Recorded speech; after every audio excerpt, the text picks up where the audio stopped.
नमस्कार दोस्तों, मैं हूं ब्रिज दिघे और स्वागत है आप सबका भगवत गीता के इस ब्रांड न्यू नए सेशन में। हम भगवत गीता के 8वें अध्याय अक्षर ब्रह्म योग के श्लोकों का अध्ययन कर रहे हैं और आज बहुत ही इंटरेस्टिंग श्लोक सीखने वाले हैं। 12वां श्लोक। सीखे भगवत गीता के श्लोक ब्रिजीत दिघे के साथ।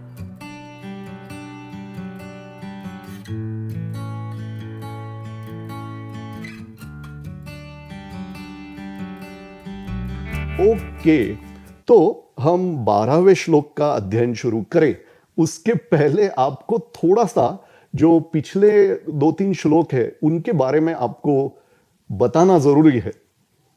देखिए, 9वें श्लोक में जैसे फॉर एग्जाम्पल भगवान श्री कृष्ण क्या कह रहे हैं? कविम पुराणम अनुशासितारम।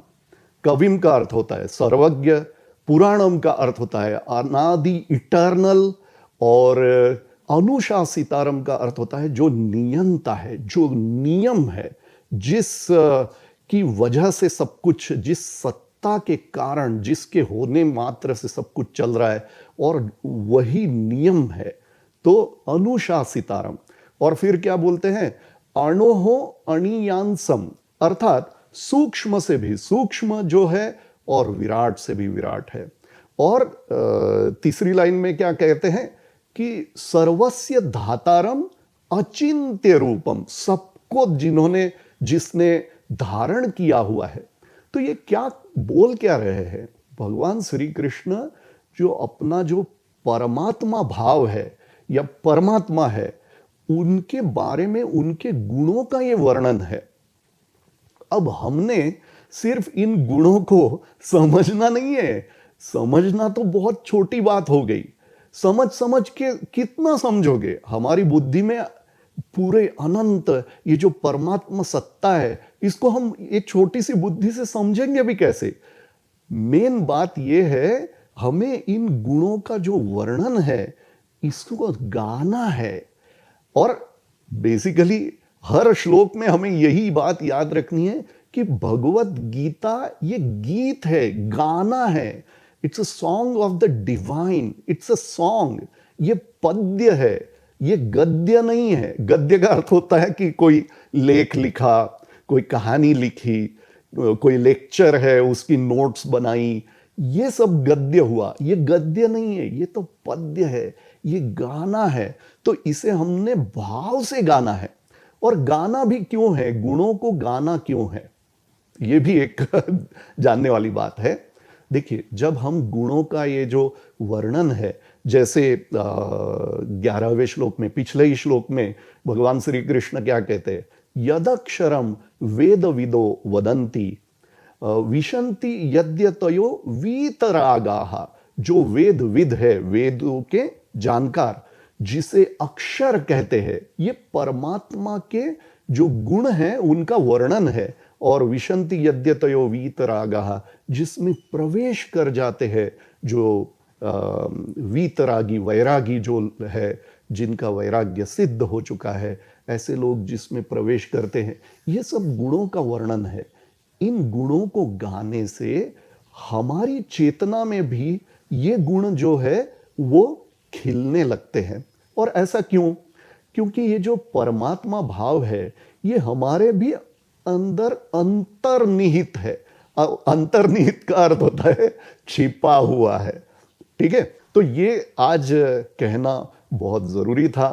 तो अब हम शुरू करते हैं 12वें श्लोक की पहली लाइन के शब्दों के परिचय के साथ। और दोस्तों, आज का ये वीडियो थोड़ा लंबा ही होने वाला है। मैं आराम से आपको उच्चारण पहले सिखाऊंगा और फिर अर्थ भी बताऊंगा, और इस अर्थ में क्या गहराई है वो भी बताऊंगा। ठीक है, तो शुरू करते हैं। सर्वद्वाराणि, पहला ही शब्द, सर्वद्वाराणि संयम्य। सर्वद्वाराणि संयम्य मनो हृदि निरुध्य च। मनो हृदि निरुध्य च, हृदय की बात चल रही है। मनो हृदि निरुध्य च। तो पहली लाइन को हम 2 बार उच्चारण कर लेते हैं।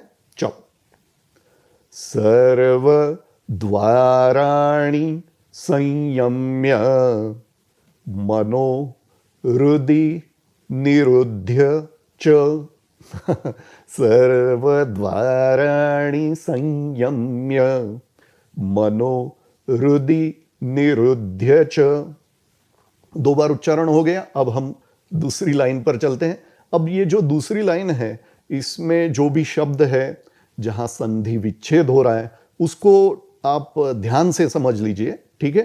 पहला ही जो शब्द है उसमें 3 शब्दों की जोड़ या संधि से वो शब्द बना है। मूर्धन्या धायात्मनः, ये एक पूरा शब्द है। मूर्धन्या धायात्मनः। अब ये एक ही शब्द मूर्धनी, ये पहला शब्द मूर्धनी, फिर आधाय और आत्मनः। मूर्धनी, आधाय, आत्मनः, इन 3 शब्दों की संधि या जोड़ से बना है। और हम उच्चारण कैसे करेंगे? मूर्धन्याधायात्मनः।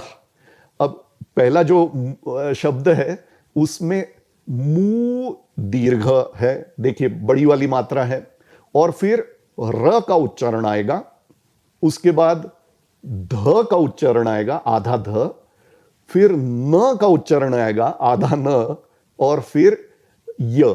ठीक है, तो ये कैसे उच्चारण हुआ? आराम से सीखिए। पहली बार में थोड़ा सा डिफिकल्ट लग सकता है, आई अग्री, ऑफ कोर्स, ठीक है। पर ये सुन सुन के और बोल बोल के अल्टीमेटली ये शब्द आपके मुंह में बैठ ही जाएगा, ठीक है। मूर्धन्याधायात्मनः। और अब 2 भाग, जहां पहला भाग कहां समाप्त हो रहा है वो आप याद रखिए। प्राणम, म पर मैंने 2 भाग कर दिए। प्राणम, म आधा, ठीक है। यहां पहला भाग समाप्त हुआ दूसरी लाइन का, ठीक है। मूर्धन्याधायात्मनः प्राणम।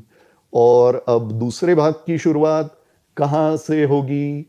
आस्थितो योग धारणाम, इस तरह। आस्थितः और योग धारणाम ऐसे शब्द है, पर हम उच्चारण जैसे लिखा है वैसे ही करेंगे। आस्थितो योग धारणाम। तो दूसरी लाइन कैसे हुई? मूर्धन्याधायात्मनः प्राणम, पहला भाग, और दूसरा भाग आस्थितो योग धारणाम। तो 2 बार उच्चारण कर लेते हैं, चलो। मूर्धन्याधायात्मनः प्राणम आस्थितो योग धारणाम। मूर्धन्याधायात्मनः प्राणम आस्थितो योग धारणाम। एक बार 12वें श्लोक का उच्चारण कर लेते हैं, फिर अर्थ समझते हैं। सर्व द्वाराणि संयम्य मनो हृदि निरुध्य च मूर्धन्याधायात्मनः प्राणम, फिर क्या? आस्थितो योग धारणाम, ठीक है। अब आराम से अर्थ समझिए। सर्व द्वाराणि संयम्य, पहली लाइन, पहला आधा भाग, इसको ही अच्छे से समझना पड़ेगा। सर्व द्वाराणि संयम्य, सभी द्वार, दरवाजों को संयम करके का अर्थ क्या हुआ? अरे 5 जो इंद्रिय है ना, इन 5 इंद्रियों को ही दरवाजे बोल रहे हैं। और इन दरवाजों से मन क्या है? बाहर चला जाता है। कहां चला जाता है? इन इंद्रियों के विषयों की तरफ जाता है, राइट। और जब तक ये विषयों की तरफ जाने की मन की जो दौड़ है, इन विषयों की तरफ जाने की जो दौड़ है, ये दौड़ जब तक स्टॉप नहीं होती है, खत्म नहीं होती है, तब तक क्या है कि तब तक कुछ वैल्यूएबल कुछ अचीव करना मुश्किल है। जब तक मन बहिर्मुखी है, बहिर्मुखी का अर्थ क्या? बाहर, अपने से बाहर जब तक दौड़े जा रहा है ना, तब तक कुछ वैल्यूएबल हासिल नहीं कर सकते हैं। तो जब मन को अपनी आत्मा में टिकाना है, तो सबसे पहला रिक्वायरमेंट क्या है? सर्व द्वाराणि संयम्य। अच्छा, सिर्फ विषयों की तरफ जाने वाले मन को विषयों की तरफ जाना बंद कर देना, इतना ही नहीं है। वो जो वृत्ति है या वो जो ड्राइव है या वो जो फोर्स है जो विषयों की तरफ जाने के लिए प्रवृत्त करता है, उस फोर्स को, जो बहिर्गामी बहिर्मुखी फोर्स है, उसको अंतर्मुखी बनाना है। अब ये जो पूरी बात है ना, ये अभ्यास से ही हासिल हो सकती है, ये अभ्यास से ही सिद्ध होता है। ये कोई एक दिन में सब हो गया ऐसा नहीं है।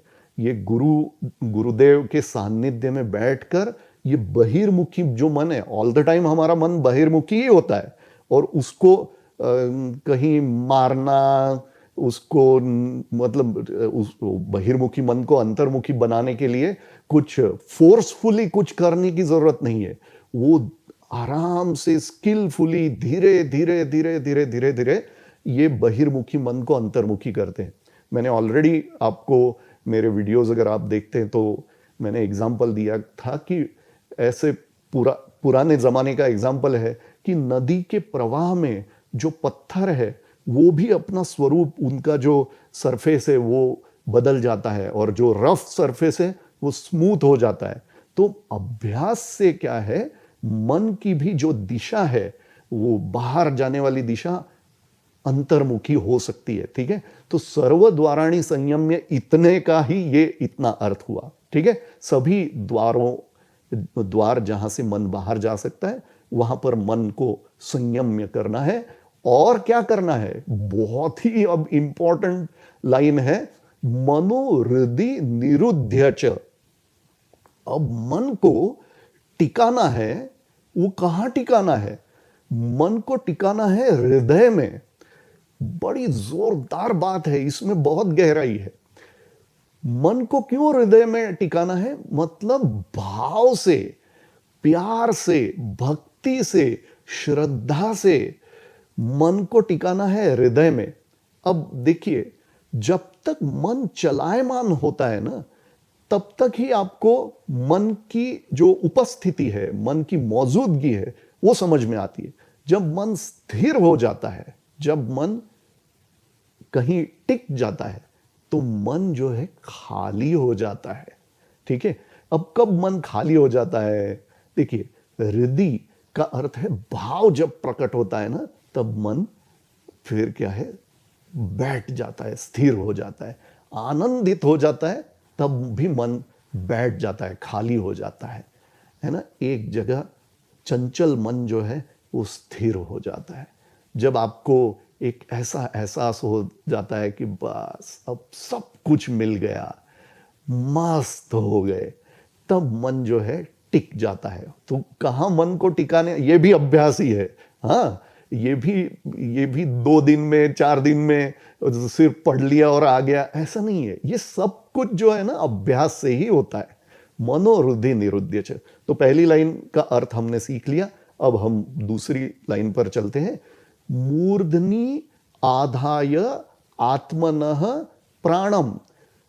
मूर्धनि का अर्थ होता है टॉप ऑफ द हेड, सिर की चोटी।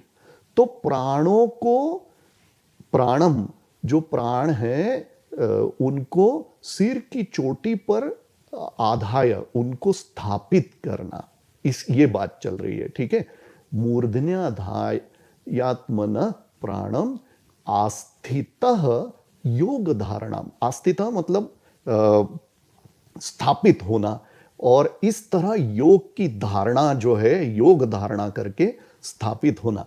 अब ये जो बात है, ये ऑफ कोर्स हमने शब्दों का अर्थ तो समझ लिया, और ऑब्वियसली ये जो बात चल रही है ना, ये अंत समय में प्राणों को छोड़ने की जो विधि है उसके बारे में भगवान श्री कृष्ण बात कर रहे हैं। वो 13वें श्लोक में आपको क्लियर हो जाएगा।